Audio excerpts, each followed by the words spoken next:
Hello friends, welcome to my channel. आज हम बात करने वाले एनसीसी के बारे में। तो एनसीसी शेयर ये काफ़ी टाइम से मैं होल्ड करता था और इसमें काफ़ी लॉन्ग टाइम बाद मैंने इसमें प्रॉफिट लिया है। तो इसकी जर्नी मैं आपके साथ शेयर करने वाला हूँ। तो जो भी है पूरे रियल चीज़ें मैं आपके साथ शेयर करने वाला हूँ, क्योंकि मार्केट को बहुत लोग अंडर एस्टिमेट करके चलते हैं कि मार्केट में अगर उनको लगता है कि ये शेयर मैंने लिया है तो ये ऊपर ही जाएगा। तो हर एक का चीज़ सोचने का तरीका यही होता है। तो इस वजह से जो है हम जो सोच रहे हैं वो कभी कभी होता नहीं है। तो बहुत टाइम हमारे डिसीज़न रॉन्ग भी हो जाते हैं। तो शेयर अच्छा है बुरा है ये सारी चीज़ें मैं अपने एनालाइज से बताता ही हूँ। और कुछ कमेंट के बारे में भी बात करूँगा कि कुछ आज ही के दिन कमेंट आए थे। तो उसमें से कुछ लोगों के कहना है कि एनालाइज इस तरीके से नहीं होता कि डेटा पढ़ के या डेटा देख के बताना, उससे एनालाइज नहीं होता। तो मुझे नहीं पता कि उनको किस टाइप के डेटा एनालाइज चाहिए रहते, क्योंकि कोई भी डेटा इसी तरीके से एनालाइज किया जाता है। उसके सेल्स देखे जाते हैं और परफॉर्मेंस, नेट प्रॉफिट, ये सारी चीज़ें देखी जाती है। और कुछ भी इससे भी बेहतर कुछ चीज़ें उनको जानना है तो मुझे कमेंट में बताएं कि इससे बेटर और क्या चीज़ें हो सकती है, क्योंकि कोई भी इसी तरीके से बताएगा आपको दुनिया में। क्योंकि डेटा ही जो रियल डेटा है वही आपके सामने, जो है रियल फैक्ट मैं आपके सामने लाना पसंद करता हूँ। और फैक्ट के साथ और डेटा के साथ ये चीज़ें बताता हूँ। और वही चीज़ें अगर मैं रट के बताऊँ तो और ये देख के बताओ, इसमें कोई फ़र्क नहीं है। मुझे आपको लाइव चीज़ें दिखानी है कि क्या उसमें सही है क्या गलत है। तो वो चीज़ें दिखाने की मैं कोशिश करता हूँ। और आपको वही चीज़ों पे ज़्यादा फोकस करना है, क्योंकि मेजॉरिटी लोगों को आरओई क्या है, आरओसी क्या है, ये भी चीज़ें नहीं पता होती है। लेकिन किसी के कमेंट में ये भी आया था कि हमको पता है कि आरओई अच्छा है बुरा है, आरओसी भी पता है, उसमें कौन सी बड़ी बात है। तो देखो, आपको पता है लेकिन पूरे दुनिया को पता है क्या, सबको पता है क्या, सभी इन्वेस्टर को पता है क्या? तो एक जन को पता होने से या 10 जन को पता होने से चीज़ें इतनी इजी नहीं होती है। तो लोगों को डिटेल में समझाने के लिए ये चीज़ें मैं करता हूँ कि डिटेल में उनको पता चले कि शेयर अच्छा है बुरा है। ठीक है, तो आरओई क्यों देखा जाता है, आरओसी क्यों देखा जाता है, और पी क्यों देखा जाता है, पी क्यों इम्पोर्टेंट है। तो ये सारी चीज़ें मैं बताने की कोशिश करता हूँ, क्योंकि ये ही जो भी ऊपर चीज़ें दिखाई जाती है और ओवरव्यू दिखाया जाता है शेयर का, कोई भी शेयर के बारे में कोई भी डेटा या कोई भी वेबसाइट अगर आपको कुछ चीज़ें ऊपर ऊपर जो भी चीज़ें दिखा रही है वही इम्पोर्टेंट होती है। अंदरूनी जो भी अंदर की बातें हैं वो जान के आपको ज़्यादा उसमें कोई इंटरेस्ट लेना नहीं चाहिए, मुझे तो ऐसा लगता है। तो मुझे इसी तरीके का डेटा देखो स्टडी करके मैंने खुद भी प्रॉफिट किया है। और यही चीज़ें मैं आपको मेरी एक्सेल शीट दिखाना चाहूँगा। और मैंने बहुत सारे वीडियोस में मैंने वो भी दिखाया भी है। और लोगों को वही समझ में नहीं आता कि सही चीज़ें फॉलो करें, सही चीज़ें देखें। अगर उनको वही शेयर के बारे में मैं काफ़ी बढ़ा चढ़ा के बताऊँ तो उनको वो चीज़ काफ़ी पसंद आएगी। अगर वही शेयर के बारे में अगर मैं थोड़ी भी नेगेटिव चीज़ें बता दूँ या मैं वो बोल दूँ कि ये शेयर ख़राब है, ये शेयर में मैं खुद इन्वेस्ट नहीं करना पसंद करूँगा, तो उनको लगता है कि गलत बता दिया। तो और एक कमेंट में भी एक काफ़ी पुराने एक्सपीरियंस बंदे का आया था कि आप सही से नहीं बता रहे हो, क्योंकि उनका कहना था जो शेयर मैंने जस्ट अभी बताया था 2 दिन पहले, उसमें उसका पी अच्छा नहीं था, स्टॉक अच्छा नहीं था, ऊपर से उसके बिजनेस अच्छे नहीं थे। लेकिन वो चीज़ को मैंने अच्छा नहीं कहा तो उनको वो चीज़ ख़राब लगी। तो मोस्ट ऑफ क्या होता है कि लोग स्टॉक से अटैच रहते, कंपनी से अटैच रहते हैं, और अटैच रहने की वजह से उनको आगे प्रॉब्लम भी होते हैं। लेकिन उनका कहना है उनको 20 साल का एक्सपीरियंस है और मुझे 8 साढ़े 8 साल का एक्सपीरियंस है। तो देखो, मेरे एक्सपीरियंस से मैं प्रॉफिटेबल हूँ और मेरे प्रॉफिटेबल की सारी चीज़ें मैं आपके सामने दिखाता हूँ। और जो भी शेयर में मैं इन्वेस्ट करता हूँ वो आपके आंखों के सामने इन्वेस्ट भी करता हूँ। उन सारे शेयर्स के वीडियो भी डालता हूँ कि मैंने इन्वेस्ट कब किया है और उसमें से एग्जिट कब किया है। तो बहुत सारे शेयर्स मैंने बताए हुए हैं, उसमें से मैं निकला भी हूँ, सामने सामने निकला हूँ। और मार्केट जैसी ख़राब चलेगा तो मेरे भी शेयर्स भी थोड़े डाउन चलेंगे, और मार्केट अच्छा चलेगा तो शेयर्स भी अच्छे चलेंगे। लेकिन क्वालिटी स्टॉक हो गए तो जल्दी मूव अच्छा आता है और लॉन्ग टर्म में या शॉर्ट टर्म में काफ़ी अच्छे रिटर्न्स मिलते हैं। तो यही चीज़ें मैं आपको सिखाना चाहता हूँ कि प्रॉफिटेबल रहना है हमको, किसी के बातों में नहीं आना है। तो हर एक जन अपने आप को यही समझता है कि उनको सब कुछ आता है। अगर सब कुछ आता है तो आपको किसी चैनल पे पे जाने की ज़रूरत नहीं पड़नी चाहिए, किसी का डेटा एनालाइज देखने की ज़रूरत नहीं पड़नी चाहिए, किसी को फॉलो करने की ज़रूरत नहीं पड़नी चाहिए। अगर आपको सब कुछ आता है तो आप अपने स्ट्रैटेजी पे बने रहो, और अगर आपको लगता है कि आप किसी और को बता सकते हो तो आप खुद एक चैनल चालू करो और खुद मेहनत करो और खुद लोगों को बताओ कि सही चीज़ें क्या है। ज्ञान बांटने से ज्ञान बढ़ेगा, फ्री में ज्ञान बांटो। मैं तो यही कोशिश करूंगा, और मैं यहाँ पर मेरे चैनल का मेन मोटिव है कि मैं मेरे पोर्टफोलियो आपके सामने हमेशा लाऊं, पोर्टफोलियो के शेयर्स बताऊं, मेरी एंट्री से लेके एग्जिट तक सारी चीज़ें मैं हमेशा बताऊं। तो मैं एंट्री कब लेता हूँ वो भी चीज़ें मैं बताता ही हूँ, टेलीग्राम चैनल पे बताता हूँ, और एग्जिट कब लेता हूँ वो भी सारी चीज़ें मैं बताता ही हूँ। तो लोग यहाँ पर खुद के एक्सपीरियंस बताते, 20 साल 30 साल 35 साल, एक जन 35 साल का एक्सपीरियंस वाला बंदे ने भी मुझे कमेंट में बताया था, पहले काफ़ी टाइम पहले की बात है। बट मुझे लगता है 30 साल भी कोई मार्केट में गुजारता है तो सोच लो रामदेव अग्रवाल बन जाते हैं, अगर वो विजय केडिया बनना चाहिए, और या फिर वो लगभग देखो 30 साल का जिनको एक्सपीरियंस है वो काफ़ी उनके पास काफ़ी अच्छा वेल्थ क्रिएट हुआ है। तो ये 30 साल वाले यूट्यूब पे क्या करें मुझे ही नहीं पता चलता है, कि या फिर उनकी खुद की एक कंपनी हो जाती है कि काफ़ी ज़्यादा वो खुद दूसरों के वेल्थ मैनेज करते हैं, या टीवी पे आते हैं, या बड़ा बड़ा उनका पोर्टफोलियो होता है, ठीक है, यानी वर्थ में नेटवर्थ उनकी काफ़ी अच्छी होती है। तो उस टाइप का उनका पोर्टफोलियो होना चाहिए। या 20 साल से, अगर 30 साल से 35 साल से भी अगर आप सक्सेसफुल नहीं हो तो आप पहले से खुद की स्ट्रैटेजी को सुधारो, और सही स्टॉक देखो। वॉरेन बफेट भी वैल्यू इन्वेस्टिंग पे ध्यान देते हैं, सभी लोग जो बड़े से बड़े इन्वेस्टर है वो वैल्यू पे ध्यान देते हैं, और जो वैल्यू इन्वेस्टिंग नहीं करता उनको आगे जाके लॉस होता ही है।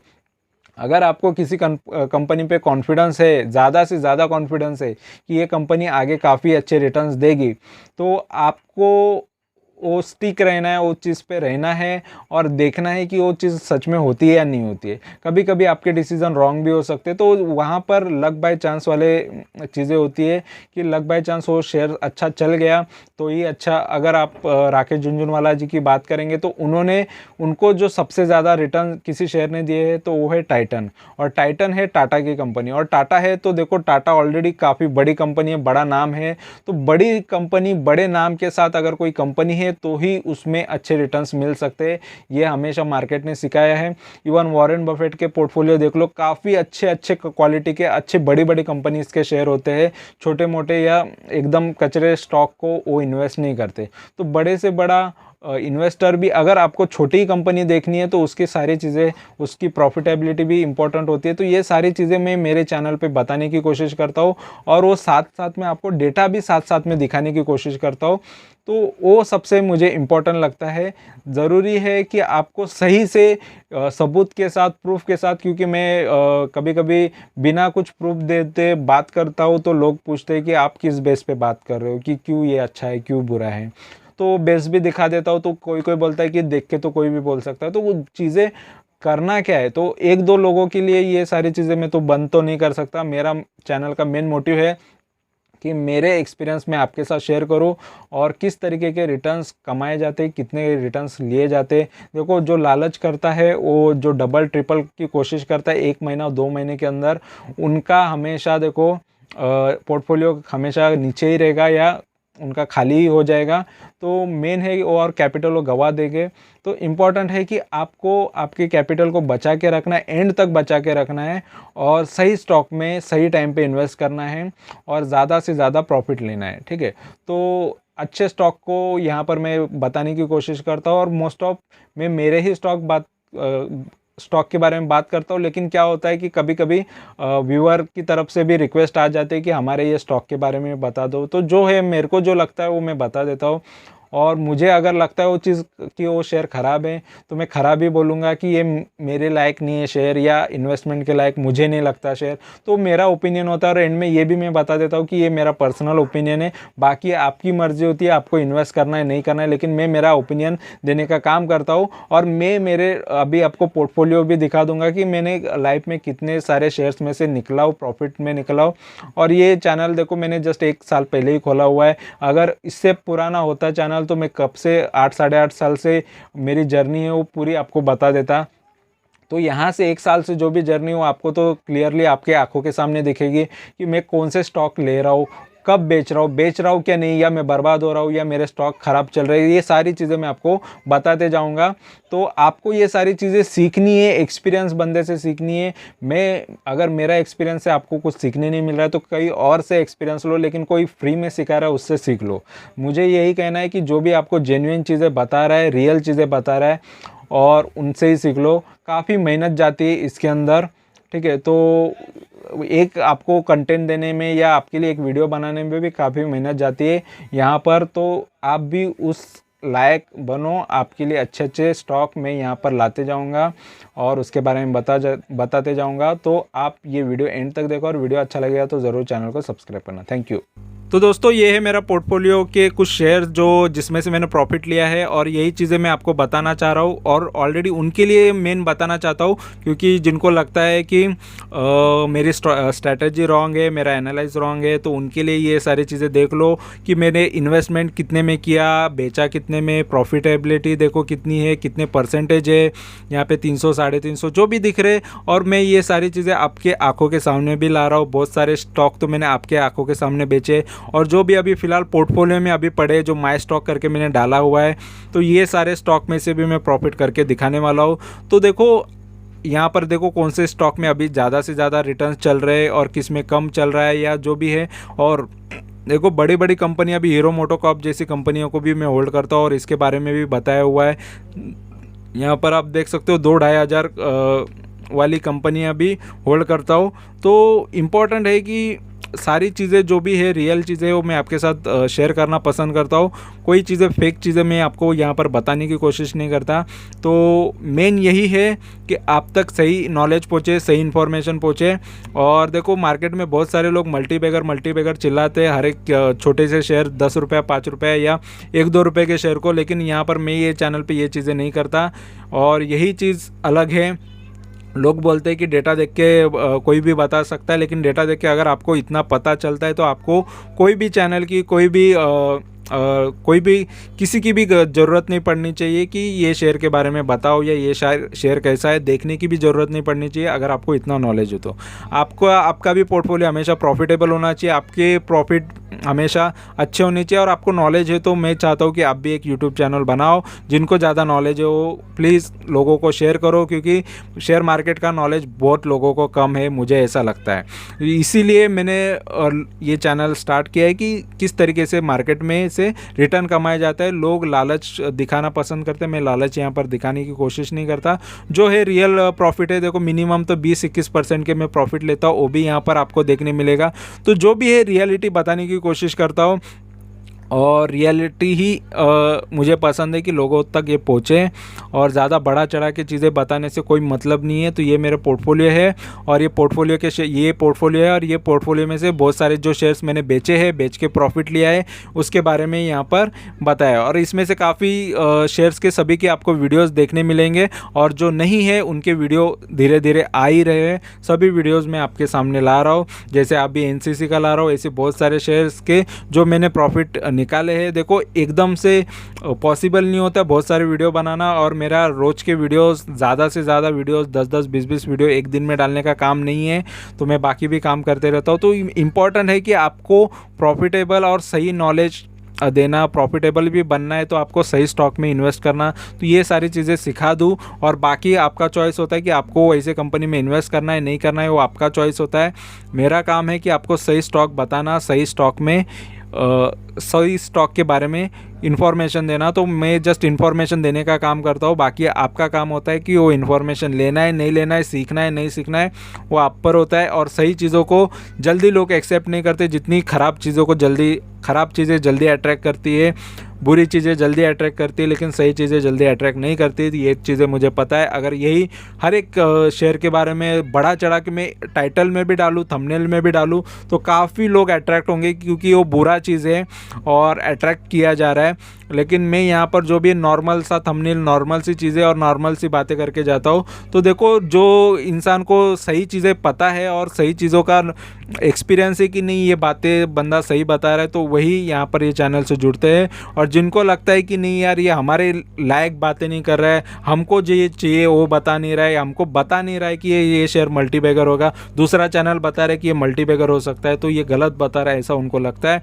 तो अपना अपना डिसीज़न खुद पर लेना है। अगर आपको लगता है कि मैं गलत बताता हूँ और ये चीज़ें आपको काम नहीं आएगी, तो आप कंटिन्यू कर सकते हो और आप उनके साथ रह के भी आप आपका पोर्टफोलियो को हमेशा के लिए देख सकते हो कि आप कितने प्रॉफिटेबल होते हो। ठीक है, तो मेन है कि आपका कहीं ना कहीं से फ़ायदा हो। मेरा तो फ़ायदा हो रहा है यहाँ पर ये चैनल पे, तो ये सारी चीज़ें आपको देखने मिलेगी। जिसमें भी मैं इन्वेस्ट कर रहा हूँ वो सारे शेयर्स में से मैं प्रॉफिट निकाल के दिखा रहा हूँ, और ये भी स्टॉक जो अभी मेरे पास पड़े हैं वो सारे स्टॉक में से मैं प्रॉफिट आपको निकाल के दिखा ही रहा हूँ। तो लेटेस्ट जो भी शेयर में से प्रॉफिट निकाला वो भी मैंने वीडियोस डाले हुए रहते हैं, तो वो सभी चीज़ें आपको देखने मिलेगी ये चैनल पे।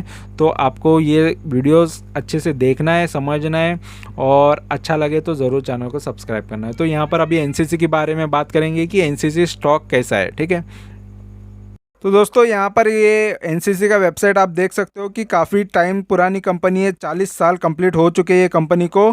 तो तब से ये कंपनी बिजनेस करती है ये, और यहाँ पर इसका काम देख लो किस तरीके का है। तो ये हाउसिंग बिल्डिंग में भी है, बिल्डिंग हाउसिंग करती है, रोड्स बनाती है, इरिगेशन में, इलेक्ट्रिकल है, रोडवे, रेलवेज़ है, इंटरनेशनल हाईवेज़ भी यहाँ पर आपको नज़र आ रहे हैं, और ये पावर में भी है।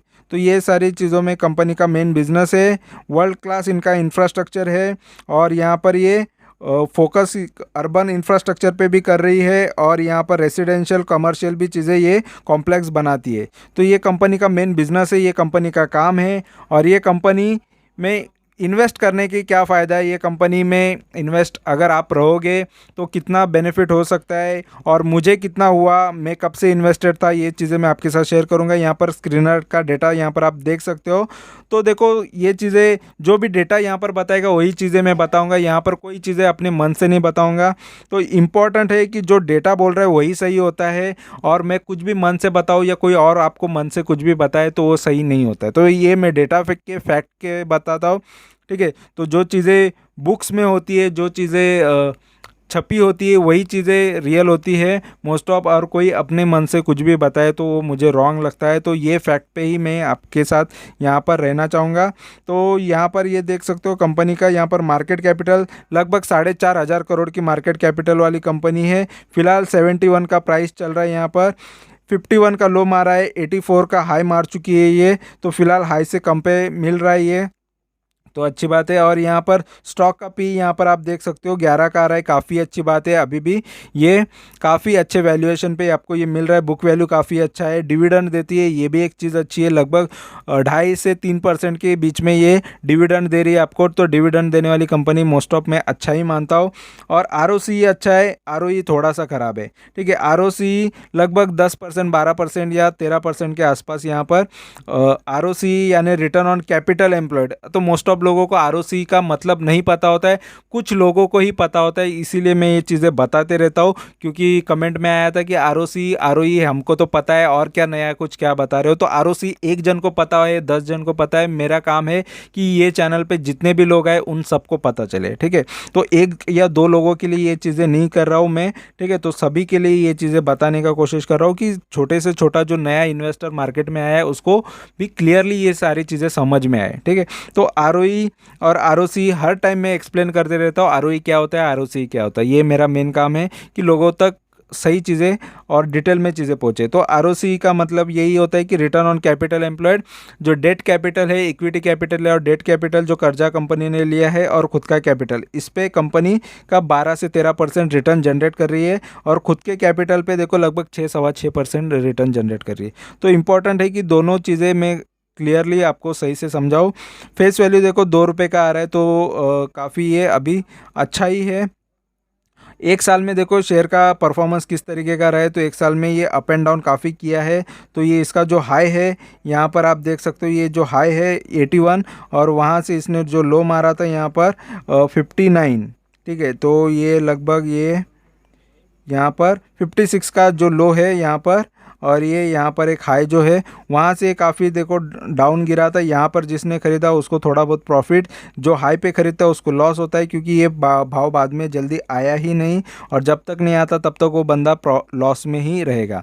तो इम्पोर्टेंट होता है कि हमेशा अच्छे स्टॉक को लो पे ख़रीदना सही होता है, ठीक है। और 3 साल से अगर कोई इन्वेस्टेड है ये कंपनी के अंदर, तो 3 साल से इन्वेस्टेड रहने वाले का क्या प्रॉफिट है यहाँ पर आपको दिखा देता हूँ। तो लगभग देखो 3 साल से जो इन्वेस्टेड है उनको ये कंपनी का यहाँ पर आपको लो जो नज़र आएगा 16 रुपये तक ये भाव गया था, ठीक है। 16 रुपये ये मार्च के टाइम पे, कोविड के टाइम पे, तो कोविड के टाइम पे काफ़ी ये डाउन पे था और वहाँ से ये शेयर देखो काफ़ी अप भी गया। तो जिसने ये टाइम पे इन्वेस्ट किया काफ़ी उनको फ़ायदा हुआ, उनको मल्टीबैगर रिटर्न्स कहा जा सकता है कि देखो 16 रुपये का 94 शेयर होना, तो इसी को मल्टीबैगर रिटर्न कहा जाता है। कोई बोलते हैं मल्टीबैगर शेयर चाहिए, मल्टीबैगर, हर एक शेयर मल्टीबैगर बन सकता है अगर वो सही भाव पे ख़रीदा जाए तो, ठीक है। तो अगर जब भी गिरावट में अच्छे शेयर्स मिले तो उसे ख़रीद लोगे तो अच्छा खासा प्रॉफिट होगा, यही मल्टीबैगर रिटर्न्स होते हैं। तो उसके बाद देखो करेक्शन मोड आता ही है, किसी भी अच्छे से अच्छे शेयर्स में भी करेक्शन मोड आता है। और यहाँ पर देखो 60 का भाव था, तो 60 का भाव का जिसने ख़रीदा उसको अगर 16 रुपये बन जाता है, तो 60 का 16 बन जाएगा तो उसका कितना काफ़ी ज़्यादा लॉस हो जाता है। 60 का अगर 30 भी बन जाता है तो 50% लॉस होता है, उससे भी आधा हो जाएगा, तो लगभग 70-80% का लॉस यहाँ पर इन्वेस्टर का हो जाता है। लेकिन इम्पॉर्टेंट रहता है कि अगर वो लो पे ख़रीदे अच्छे स्टॉक को और ऐड करे तो अच्छा ऐसा बेनिफिट भी मिल सकता है अगर सही टाइम पे इन्वेस्ट करे तो।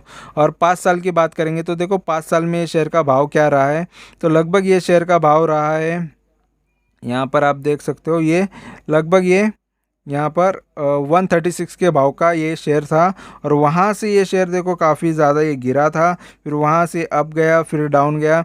तो देखो शेयर का किस तरीके का परफॉर्मेंस रहा है, तो लगभग ये जो लो है इसका 16-17 का था और हाई जो था यहाँ पर ये 136 का था। तो देखो 136 वाला जो खरीदता है उसको क्या लगता रहेगा जब उसका शेयर का भाव 16 रुपये होता है। बहुत लोग बोलते हैं कि अच्छे स्टॉक को होल्ड करके रखो, लॉन्ग के लिए रखो। देखो 2018 से कोई 2020 तक इन्वेस्ट करके रखता है, अगर उसका 136 जब तक प्राइस नहीं आता, चलो ये आसपास खरीद लिया, 130 खरीद लिया, 120 पे खरीदा या 100 पे खरीदा, तो उसको तो लॉस हो गया ना, तो उसका जिम्मेदार कौन है। तो यहाँ पर टीवी में और बहुत सारी जगह से, चैनल से बहुत चीज़ें बढ़ा चढ़ा के बताई जाती है। तो देखो चीज़ें बढ़ा चढ़ा के बताने से आपका प्रॉफिट नहीं होता, तो सही चीज़ें बताने से प्रॉफिट होगा कि आपको सही टाइम पे सही इन्वेस्टमेंट करना चाहिए। तो इस टाइप के लॉसेस से बचने के लिए आपको सही टाइम पे इन्वेस्ट करना चाहिए अच्छे शेयर्स को। देखो अभी अगर ये शेयर अच्छे भाव पे मिलता है तो ख़रीदना चाहिए, अच्छे भाव पे नहीं मिलता है तो कोई भी हाई पे कभी ख़रीदने का मैं तो कभी किसी को सजेस्ट नहीं करता। तो ये चीज़ें होती है। और मैंने कब ख़रीदा था, मेरा क्या हाल हुआ था, ये भी मैं आपको बता देता हूँ। देखो जो भी है आपको रियलिटी बताने का काम मैं यहाँ पर करता हूँ।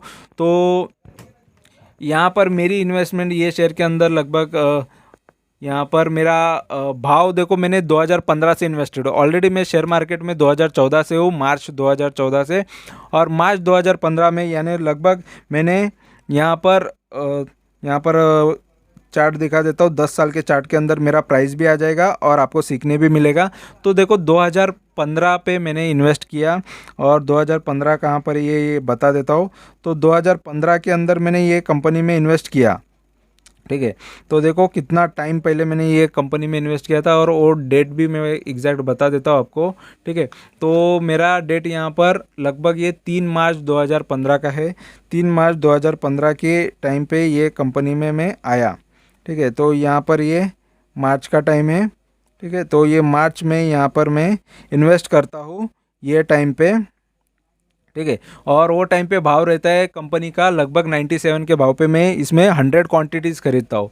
देखो 2015 में मैंने वो टाइम पे 100 क्वांटिटीज़ खरीद ली थी, और लगभग ये 97 के भाव पे। फिर उसके बाद मैंने उसको थोड़ा, देखो वो टाइम पे जल्द से जल्द प्रॉफिट की इच्छा होती है, हर किसी को होता है, नया नया जब मार्केट में आता है। एक साल मैंने मार्केट में से बहुत प्रॉफिट एंड लॉस किए थे, लेकिन ये शेयर में भी एकदम से देखो झटपट प्रॉफिट के चक्कर में मैंने ये शेयर में ख़रीदा, और नेक्स्ट डे देख रहा हूँ तो इसका भाव लगभग 93 हो गया, ठीक है। तो 93 जैसे हो गया तो वो टाइम पे मैंने बेच भी दिया, नेक्स्ट डे ही मैंने बेच दिया, ठीक है। अगर मैं नहीं बेचता तो देखो, नहीं बेचता तो ये मेरा हाल होता। तो यहाँ पर ये शेयर को मैंने बाद में कौन से भाव पर देखा मैं बता देता हूँ। लगभग इसको मैंने 73 के भाव पे देखा। ठीक है, अगर मैं इसको नहीं खरीदता यहाँ पर 73 का भाव मैंने दोबारा इसको खरीदा ये 6 नवंबर 2015 को। 6 नवंबर 2015 तक इसका भाव लगभग 73 के रेंज में आ गया था। ठीक है, तो यहाँ पर नवंबर में मैंने इसको 73 के भाव पे मैंने ख़रीदा। ठीक है, तो यहाँ पर उससे भी लो आया था तो यहाँ पर ख़रीदा, यहाँ पर एक बार ख़रीदा था, तो ये समझ में आ गया। लेकिन मैंने थोड़ा सा लॉस लेके पहले ऑलरेडी बुक किया था, लेकिन बाद में 73 पे लेने के बाद फिर वो शेयर को मैंने बोला कि चलो यार ठीक है, अभी गिरावट में मिल रहा है, शेयर को लॉन्ग करे। ठीक है, लॉन्ग के लिए लेके रखेंगे, तो मैंने लॉन्ग के लिए ये 73 के भाव पे लेके रखा। 73 के भाव पे लेके रखने के बाद देखो 2015 में अगर मैंने नवंबर में लिया तो उसके बाद ये शेयर थोड़ा डाउन आया, फिर उसके बाद काफ़ी अच्छा अप गया था। तो अप गया था तो तभी का भाव क्या था यहाँ पर मैं बता देता हूँ। ऐसा नहीं होता है कि आपको प्रॉफिट नहीं होता है, अगर आप लॉन्ग के लिए जाओगे तो प्रॉफिट भी दिखता है, लेकिन सही टाइम पे बुक भी करना चाहिए। ठीक है, 73 का भाव का शेयर बन गया था 126, यहाँ पर मैंने आपको दिखा दिया। और भी इसका हाई जो है यहाँ पर मैं दिखा देता हूँ एग्जैक्ट। ठीक है, तो एग्जैक्ट ये हाई जो यहाँ पर आ रहा है यहाँ पर, तो ये लगभग 136 के आसपास का ये हाई है। ठीक है, तो जो हमने देखा था पहले, हाँ, तो ये 136 यहाँ पर आप देख सकते हो 2018 तक। मतलब देखो 3 साल के अंदर मेरा पैसा देखो कितना हो गया था, लगभग डबल तो समझ ही लो, लगभग डबल के आसपास आ गया था। 80-90% का मुझे प्रॉफिट हो रहा था। लेकिन अगर मैंने प्रॉफिट बुक नहीं किया, चलो मैं बोलूँ तो ये मेरे को और ट्रिपल 4 गुना 5 गुना रिटर्न दे, तो तब तक मेरा पूरा कैपिटल गायब हो जाता है। तो ये एक शेयर नहीं, ऐसे बहुत सारे शेयर्स के बारे में मैं वीडियो डाल चुका हूँ। तो सही टाइम पे निकलना भी सही होता है, इसीलिए मैं बहुत सारे शेयर्स में, इतने शेयर्स क्यों हुए मेरे पास, लगभग काफ़ी ज़्यादा शेयर्स मैंने आपको दिखाए मेरे पोर्टफोलियो के। तो ये शेयर कहाँ से क्यों हुए, तो ये जब मैंने प्रॉफिट लेना बाद में चालू किया, ये सारी चीज़ें समझ में आई, तो मैंने 2020 से यही स्ट्रैटेजी रखी, सही टाइम पे निकलना है, जब जब प्रॉफिट हो तब निकलो, जब जब हाई मारे तब निकलो, कितना भी अच्छा हो कितना भी बुरा हो। कौन से स्टॉक को ज़्यादा लॉन्ग के लिए रखना चाहिए, जो ब्लू चिप है, ब्लू चिप यानी बड़ी कंपनी है कि वो जल्दी ज़्यादा गिरावट हमको देती नहीं है और इतना मूवमेंट उसमें होता नहीं है। ठीक है, तो वैसे कंपनी को काफ़ी लॉन्ग तक भी रख सकते हो, लेकिन ऐसी कंपनी जो अप एंड डाउन काफ़ी करते हैं उनको सही टाइम पे निकाल भी देना चाहिए। तो ये शेयर में से मैं निकल गया और लगभग मुझे देखो मैं ये शेयर में से कब निकला, तो देखो ये लो पे जब आया था तब मैं ख़रीदते भी गया, ऐसा नहीं कि नहीं ख़रीदा। तो मैंने इसको कंटिन्यूली 16 के भाव पे, 15-16 के भाव पे भी मैं इसको कंटिन्यू ख़रीदते गया। जब ये आया था तो 20-30 रुपए के आसपास का मेरा इसमें एवरेज आया, फिर या 30 रुपए के ऊपर ही मेरा एवरेज आया। फिर इसको मैंने लगभग 40 रुपए के भाव पे मैंने बेच दिया। तो लगभग 40 के भाव पे मैंने बेचा, मतलब तभी मेरा लगभग इसमें 21% का, मतलब एग्जैक्ट 21 मेरा एवरेज प्राइस थोड़ा 20-25% नीचे ही था, तो वो टाइम पे मैंने इसमें से निकल गया। देखो जो रियल प्रॉफिट हुआ वो मुझे बताना है, मैं ये नहीं बताऊंगा कि मुझे मल्टी बैगर रिटर्न्स मिले, इसमें झूठ बता के मुझे कोई आपसे कुछ फ़ायदा होने वाला नहीं है। तो जो भी है देखो मैंने इसमें से 20-21% निकाले, क्योंकि जो शेयर देखो मेरा 73 का भाव का शेयर अगर 16 रुपये हो जाता है तो समझ लो कि काफ़ी ये ज़्यादा लॉस होता है। तो लगभग मैंने 21% इसमें से प्रॉफिट ले लिया। तो देखो ये लॉस से बचने के लिए, यानी ये कितना बड़ा लॉस से मैं यहाँ से निकल गया। अगर ये लॉस की बात करेंगे तो ये लॉस देखोगे तो कितना होता है लॉस, यहाँ पर मैं बता देता हूँ। अगर आप 73 के भाव पे अगर कभी रहोगे, ठीक है, तो 73 के भाव का अगर शेयर का या नीचे अगर वो 16 तक जाता है तो कितना परसेंट होता है, तो लगभग ये 80% या 79-80% या 75% के ऊपर है। ये 75% का मेरा ये लगभग लॉस यहाँ पर ये कंपनी के अंदर हो रहा था। तो 75% लॉस, जो 75% प्रॉफिट दिख रहा था समझ लो वो लॉस में कन्वर्ट हो जाता है। तो ये चीज़ें, ये मेन सिखाना की कोशिश कर रहा हूँ, ये मुझे सिखाना है कि लोगों को कि इम्पोर्टेंट इस पे दो। कोई आपको किसी भी शेयर्स के बारे में मल्टी बैगर है, ये है, ऐसा है, आपका रातों रात बन जाओगे करोड़पति, या 1 महीने में हो जाओगे, 2 महीने में हो जाओगे, पहले वो खुद बन पा रहे कि नहीं वो देख लो। क्योंकि इम्पोर्टेंट है कि देखो इतना ईजी नहीं है मार्केट से कमाना। लोग सालों साल इन्वेस्ट करते, 30-30 40-40 साल उनकी इन्वेस्टमेंट की जर्नी रहती, इतना साल तक इन्वेस्ट करते तब भी कुछ पोर्टफोलियो पोर्टफोलियो काफ़ी स्ट्रांग होते जाता है। इतने इजीली नहीं है 1 साल में 2 साल में कोई हो गया, ठीक है। और जो भी आपको बताते हैं वो कोर्सेस चलाने के लिए, उनके क्लासेस चलाने के लिए कुछ भी बताते हैं, और मोस्ट ऑफ बहुत लोगों के रियल नहीं होते, कुछ ही लोगों के रियल भी हो जाते हैं, लेकिन मोस्ट ऑफ लोगों को प्रॉफिट भी होता है, लॉस भी होता है। तो इम्पॉर्टेंट है कि आपको सही चीज़ों पे ध्यान देना है, सही चीज़ों पे फोकस करना है, और यही चीज़ मैं आपको यहाँ पर बताने की कोशिश कर रहा हूँ। तो इम्पॉर्टेंट है आप सीखने पे ध्यान दो, बाकी चीज़ों पे मत ध्यान दो कि क्या सही है क्या गलत है। अगर आपको सब में सचमुच सब कुछ पता है और आपको सब आता है तो ज़रूरी नहीं है आपको किसी चैनल पे जाके कुछ स्टडी करने की या देखने की, ठीक है। और मैक्स की बात करेंगे तो देखो, मैक्स में ये शेयर का भाव 40 रुपये का था 2005 में। देखो 40 रुपये का भाव का यहाँ पर काफ़ी अच्छे मल्टीबैगर रिटर्न्स इसने दिए थे। और यहाँ पर देखो ये जो रिटर्न्स है लगभग यहाँ पर ये लगभग ये 224 का भाव यहाँ पर मुझे नज़र आया था, ठीक है। तो ये 224 है, ये जो भाव है 2008 में देखो 40 का 224 हो गया था, 40 का 224, 224 का फिर से ये डाउन साइड यहाँ पर दिखा देता हूँ, ये डाउन साइड है और ये आया 24, ठीक है। 224 से 24 पे आ गया एक ही साल के अंदर। तो ये होता है अप एंड डाउन, ये होता है शेयर मार्केट की रियलिटी। तो ये कोशिश कर रहा हूँ कि देखो कोई भी आपको कितना भी बढ़ा चढ़ा के बताए, यहाँ पर मैं खुद की लाइफ की जर्नी भी बता रहा हूँ, साथ में खुद भी चीज़ें करके भी दिखा रहा हूँ। इंपॉर्टेंट है कि आपको सीखने पे ध्यान देना है। तो यही चीज़ें मैं सिखाने की कोशिश कर रहा हूँ कि मार्केट को इतना कॉन्फिडेंस के साथ मत लेके चलो, सही टाइम पे सही जगह पे और सही टाइम पे इन्वेस्ट करो, और जितना क्वांटिटीज़ का रिस्क आप ले सकते हो उतनी क्वांटिटीज़ खरीदा करो और सही स्टॉक में रहो, ठीक है। और सही टाइम पे निकलना भी चाहिए, ये इंपॉर्टेंट होता है। देखो इसमें पॉजिटिव भी चीज़ें है कि कंपनी रिड्यूस डेट कर रही है, काफ़ी अच्छी बात है। बुक वैल्यू अच्छा है कंपनी का, और क्वार्टरली रिजल्ट्स काफ़ी अच्छे हैं इसके। डेटर्स डे इम्प्रूव हो रहा है, यानी कंपनी को जो पेमेंट आना होता है वो टाइम टू टाइम आता है। और इसके सेल्स काफ़ी ख़राब यहाँ पर नज़र आ रहे हैं, 4 साढ़े 4 का गिरावट हमको। ग्रोथ इतना नहीं है ये कंपनी में, ग्रोथ जो चाहिए पुअर सेल से 5 साल के हिसाब से ये चीज़ें ख़राब है। और प्रमोटर की होल्डिंग भी काफ़ी ख़राब है, यहाँ पर 22% प्रमोटर होल्डिंग कर रहे हैं। और रिटर्न ऑन इक्विटी भी ये चीज़ भी ख़राब है इसकी 3 साल के हिसाब से। और company cost borrowing seems high, तो कॉस्ट बोरोविंग जो लोन कंपनी ने लिया है वो हम देखेंगे काफ़ी ये हाई भी है। और यहाँ पर ये एंड के नंबर पे आते हैं, और क्योंकि मार्केट कैपिटल इसका कम है एनसीसी, और इसके जो कंपेयर में जो बड़ी कंपनी है ये उसके ऊपर यहाँ पर देख सकते हो सबसे बड़ी यहाँ पर मैक्रोटेक डेवलपर है, जो ये 48,000 करोड़ की कंपनी है, और उसके बाद ये सारी कंपनीज़ का नाम आता है। क्वार्टरली रिजल्ट देखो कंपनी के किस तरीके के, तो कंपनी ने जून क्वार्टर से लेके जून 2019 से लेके अभी तक, ठीक है, जून 2022 तक सेल्स में थोड़ा बहुत इम्प्रूवमेंट दिखाया है, ठीक है। तो अप एंड डाउन काफ़ी हुआ भी है, लेकिन ये कंस्ट्रक्शन या इंफ्रा के शेयर जो होते हैं इसी तरीके की मूवमेंट देते हैं मोस्ट ऑफ। और ये 12-13% का ऑपरेटिंग प्रॉफिट मार्जिन है, तो मार्जिन भी ठीक ठाक ही है, ज़्यादा कम भी नहीं है, लेकिन एक लिमिट में है। और अदर इनकम भी कंपनी को हो जाता है थोड़ा बहुत, ठीक है। तो अदर इनकम की वजह से थोड़ा प्रॉफिट थोड़ा ज़्यादा दिखने में मिल जाता है।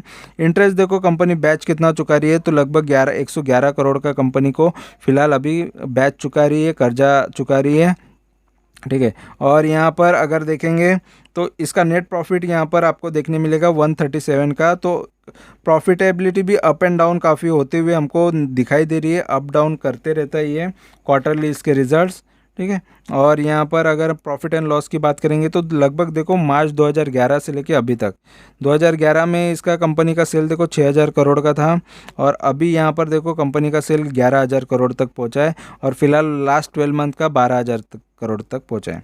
और यहाँ पर नेट प्रॉफिट देखो 223 करोड़ का था, अभी 500। तो 10-11 साल में कोई ज़्यादा इंप्रूवमेंट ये कंपनी के अंदर देखने नहीं मिला, बीच में एक बार लॉस भी किया था, और से देखो प्रॉफिट काफ़ी कम भी हुआ था 2017 में। तो ये इसी तरीके के परफॉर्मेंस, इसीलिए ज़्यादा इसमें अप एंड डाउन आपको यही रीज़न की वजह से देखने मिलता है, ये जो चीज़ें होती है। तो यही चीज़ें मैं बताने की कोशिश करता हूँ। ऐसे स्टॉक में इसी तरीके के रिटर्न्स होते हैं। देखो अगर आप 10 साल से भी ये कंपनी के अंदर इन्वेस्टेड रहते तो आपको 9% के हिसाब से आपको रिटर्न्स मिलते हैं। 9% रिटर्न्स यानी आपके लिए रिस्क भी आपको मिल रहा था, साथ में आपको ये रिटर्न जो है काफ़ी कम भी मिल रहे थे। और यहाँ पर 5 साल की बात करेंगे तो 5 साल में देखो शेयर ने लगभग ये -5% का यहाँ पर ग्रोथ दिखा रहा है। तो 5 साल से आपका कोई यहाँ पर इम्प्रूवमेंट या अच्छा खासा यहाँ पर वेल्थ क्रिएट नहीं होता 5 साल से। देखो कोई बोलता है लॉन्ग टर्म के लिए इन्वेस्ट करना चाहिए, अच्छा होता है, लेकिन स्टॉक कौन से सेलेक्ट कर रहे हो ये सबसे इंपॉर्टेंट है। इसमें लॉन्ग टर्म करते तो देखो क्या बनता आपका, ठीक है। और ये 10% 3 साल के हिसाब से दे रहा है, चलो ये ठीक है। 1 साल से 13% है, ये थोड़ा ख़राब है। तो इम्पॉर्टेंट है कि इसने लॉन्ग टर्म वालों को ज़्यादा इतने रिटर्न दिए नहीं, लेकिन दिए हैं, ज़्यादा नहीं दिए, ठीक है। और यहाँ पर अगर इसके बैलेंस शीट की बात करेंगे तो बैलेंस शीट में देखो कंपनी यहाँ पर लोन जो है इसका कंपनी का बोरोइंग है 4,500 करोड़ का 2011 में लोन था। और कंपनी ने लोन कम करते हुए आई है, ये सबसे अच्छी बात है। कोई भी कंपनी लोन कर्जा कम करती हुई आई है तो कर्जा कम कर रही है और यहाँ पर इसके रिजर्व अच्छे हो रहे हैं, तो ये चीज़ें अच्छी है। तो इस हिसाब से ये कंपनी देखो, मुझे तो फ़िलहाल कोई भी इंफ्रास्ट्रक्चर कंपनी हो या कोई भी कंपनी हो, मैं कंपनी का CAGR देखना पसंद करता हूँ, ये चीज़ें देखना पसंद करता हूँ, ठीक है। PE देखना पसंद करता हूँ। तो रिटर्न्स इसमें मिलेंगे, लेकिन जो रिटर्न्स यहाँ पर लिखे हैं उसी टाइप की रिटर्न्स मिलेंगे, अप एंड डाउन भी मिलेगा, सारी चीज़ें मिलेगी। तो ऐसे स्टॉक को मैं मोस्ट ऑफ स्विंग करने के लिए सेलेक्ट करता हूँ, स्विंग करता हूँ, या जब शॉर्ट टर्म ट्रेडिंग के लिए करता हूँ मैं इसको, ठीक है। तो शॉर्ट मतलब 1 महीना 2 महीने के लिए, तो शॉर्ट के लिए मैं ये चीज़ें मैं यूज़ करता हूँ शॉर्ट टर्म के लिए। लॉन्ग टर्म के लिए ऐसे स्टॉक को मैं जल्दी चूज़ नहीं करता। तो ये मेरा पर्सनल है, मैं हमेशा मेरे हर एक वीडियो में बताता हूँ, ये मेरा पर्सनल ओपिनियन है। बाकी आपकी मर्ज़ी होती है आपको ये शेयर में इन्वेस्ट करना है नहीं करना है, क्योंकि आप अपने मन की ही सुनते हो। ऐसा नहीं कि किसी ने बोल दिया, तो जहां आपको लगा कि आपके फ़ायदे की बात हो रही है कि चलो ये बढ़ा चढ़ा के बता रहे तो ख़रीद लो, और कोई अच्छा बता रहा है तो ख़रीद लो, ज़्यादा से ज़्यादा अच्छा बता रहा है तो ख़रीद लो, तो आप अपने हिसाब से डिसीज़न लोगे। आप ये यहाँ से देखोगे और 2-3 जगह से भी देखोगे, तो आपको हर जगह अलग अलग चीज़ें देखने मिलेगी। कोई बड़ा इसको मल्टीबैगर करके कह के बोलेगा और उसके बारे में काफ़ी अच्छे बातें बताएगा, लेकिन मैं यहाँ पर मेरा जो जेन्युइन व्यू है इस पर, ये मैं आपके साथ शेयर कर रहा हूँ। तो मेरे ख्याल से ये लॉन्ग टर्म के हिसाब से मुझे तो फ़िलहाल लॉन्ग टर्म में इसने अच्छे रिटर्न नहीं दिए, इस वजह से इतना अच्छा नज़र नहीं आता, ठीक है। और मैं इंफ्रास्ट्रक्चर और ये चीज़ों पे ज़्यादा, ये ऐसी कंपनीज़ में ज़्यादा टाइम तक होल्ड करना पसंद नहीं करता, ठीक है। तो आपको ये वीडियो अच्छा लगा है, इन्फॉर्मेशन अच्छी लगी है, तो ज़रूर चैनल को सब्सक्राइब करो, लाइक करो, कमेंट करो, दोस्तों के साथ शेयर करो। और thank you very much for watching my video. Thank you, bye bye.